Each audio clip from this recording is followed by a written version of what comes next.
Um detalhe sobre o encontro de Jesus e Marta. Poucas pessoas percebem.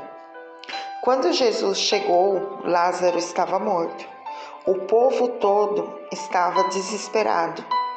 Alguns até chateados com Jesus, questionando por que ele não veio antes. Outros choravam pela morte de Lázaro. A Bíblia diz que quando Jesus chegou e aproximou-se de Marta, ela disse em João, capítulo 11, versículo 21. Se você estivesse aqui, o meu irmão não teria morrido. Então disse Jesus: Marta, o seu irmão vai ressuscitar. E ela diz para Jesus: eu sei que ele vai ressuscitar na ressurreição dos mortos, no último dia. E Jesus diz para ela: seu irmão vai ressuscitar agora.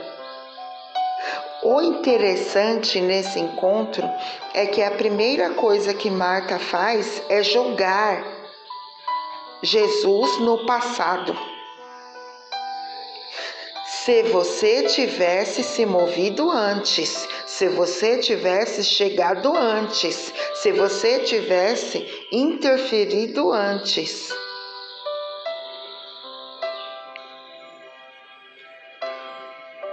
O que Marta faz? Ela joga Jesus em um tempo que não existe mais. E quando Jesus falou sobre ressuscitar, a mesma jogou para o futuro, no último dia, na ressurreição. Ou seja, ela colocou Jesus em um tempo que ainda não chegou. Mas Jesus não existe apenas para trazer sentido ao passado, mas sim esperança para o futuro. E mudou a história dela no hoje. O que isso tem a ver com a nossa vida, Yara? Com a nossa história? É porque às vezes falamos: Senhor, se aquilo tivesse sido diferente, se aquela porta tivesse aberto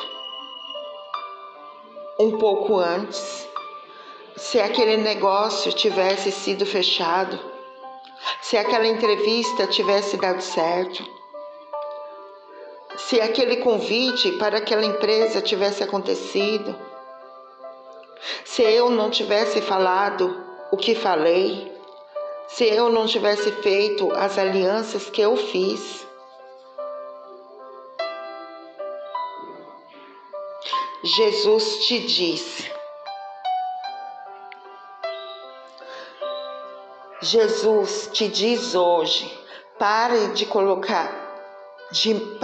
me colocar em um tempo que não existe mais e olha para aquilo que está disponível hoje. Eu continuo mudando história, eu continuo liberando destinos, eu continuo curando os enfermos, eu continuo restaurando casamentos, eu continuo ressuscitando mortos. O que morreu em sua vida.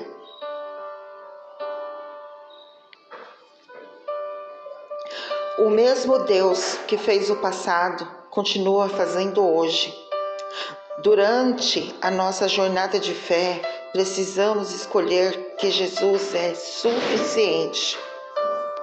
Deus pode liberar para você palavras, Ele pode liberar destinos, pode te dar algo tão poderoso que você nem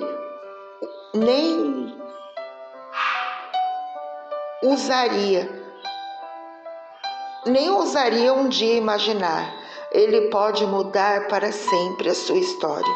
Jesus é importante e suficiente. Precisamos fazer um exercício prático. Quando alguma coisa acontecer, uma circunstância adversa, quando tempestades se levantam, quando as coisas fogem do nosso controle, precisamos fazer memórias e pensar que não somos qualquer um, pois carregamos promessas do nosso Pai e elas vão acontecer, porque aquele que prometeu é fiel para cumprir. Coisas podem passar, palavras podem passar, promessas de homens passarão, cenários, circunstâncias, mas as palavras que eu carrego não passarão, diz o Senhor. Você sabe o que Deus estabeleceu para nós através da redenção? Ele trouxe para nós acesso à paz que excede todo o entendimento.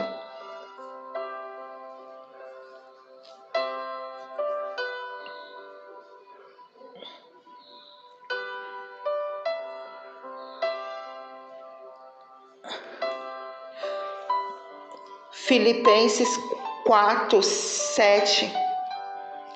Em Filipenses 4:7, ele nos trouxe a paz que excede todo entendimento.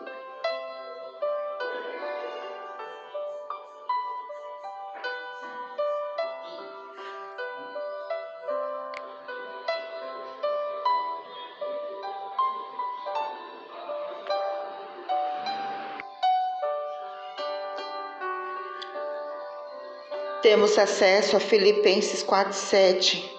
Temos acesso à ausência de ansiedade. Em 1 Pedro 5:7, pois lance sobre ele toda a vossa ansiedade, porque ele tem cuidado de vós. Temos proteção em meio ao deserto. Salmo 23, verso 4. Mesmo que eu ande pelo vale da sombra da morte, mal nenhum eu temerei, porque tu estás comigo. Temos acesso à provisão. Filipenses 4:19. Porque o meu Deus suprirá todas as necessidades de vocês, segundo as suas riquezas em glória. Temos acesso ao cuidado. Salmo 91, verso 7. Porque 1000 podem cair ao teu lado e 10.000 à tua direita, mas você não será atingido. Nós temos acesso ao renovo. Isaías 40, verso 29, que diz: Ele fortalece o cansado e dá grande vigor ao que está sem força, porque até os jovens se cansam e ficam exaustos. Os moços tropeçam e caem, mas aqueles que esperam no Senhor têm esperança, renovam as suas forças, voam bem alto como águias.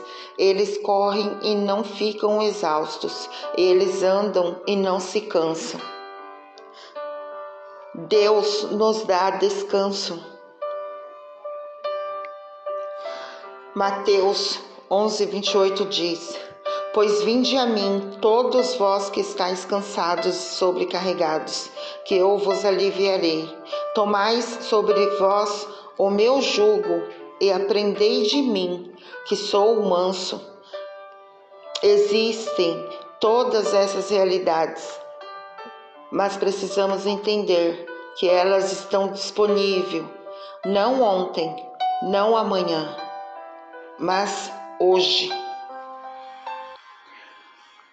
Você já recebeu Jesus como seu único Salvador? Vamos fazer isso agora? Você crê em Jesus, que Ele é Filho de Deus? Então vamos confessar Ele agora, para você aceitar Ele como seu único Salvador, para entrar na família de Deus e ser co-herdeiro com Cristo Jesus. Todo mundo fala, muitas pessoas falam que é filhos de Deus, mas isso não é verdade. Só se tornam filhos aquele que confessa o Filho. pois todos pecaram e estão destituídos da glória de Deus. Romanos capítulo 3, versículo 23. Porque o salário do pecado é a morte. Romanos capítulo 6, versículo 23. Deus demonstra seu amor por nós, porque Cristo morreu em nosso favor, quando ainda éramos pecadores. Romanos capítulo 5, versículo 8. Respondeu Jesus: Eu sou o caminho, a verdade e a vida. Ninguém vem ao Pai a não ser por mim. João capítulo 14, versículo 6. O Pai ama o Filho e entregou-o em suas mãos. Quem crê no Filho tem a vida eterna. Já quem rejeita o Filho não verá a vida, mas a ira de Deus permanece sobre ele. João capítulo 3, versículo 35 e 36. Se você confessar com a sua boca que Jesus é Senhor e crer em seu coração que Deus o ressuscitou dentre os mortos, será salvo. Pois com o coração se crê para a justiça e com a boca se confessa para a salvação. Romanos capítulo 10, versículo de 9 a 10. Vamos orar? Vamos receber o nosso Senhor Jesus como nosso único Salvador? Jesus, eu preciso do Senhor na minha vida. Eu reconheço que pequei e venho a Ti confessá-los e pedir o seu perdão. Obrigado por morrer na cruz pelos meus pecados. Eu creio que Tu és o Filho de Deus e que ressuscitou dos mortos e está vivo hoje. Por isso eu abro o meu coração e Te recebo como meu Salvador, Senhor. Obrigado por perdoar os meus pecados e me dar a vida eterna. Por favor, dirija a minha vida daqui para frente e me transforme para que eu faça a Tua vontade e não a minha. Em nome de Jesus. Amém. Vocês são salvos pela graça, por meio da fé, e isso não vem de vocês, é dom de Deus, não por obras, para que ninguém se glorie. Efésios capítulo 2, versículo de 8 a 9. Seja bem-vindo. A partir de agora você faz parte da família de Deus. Pela graça, pela fé. Deus abençoe a sua vida. Fica com Deus.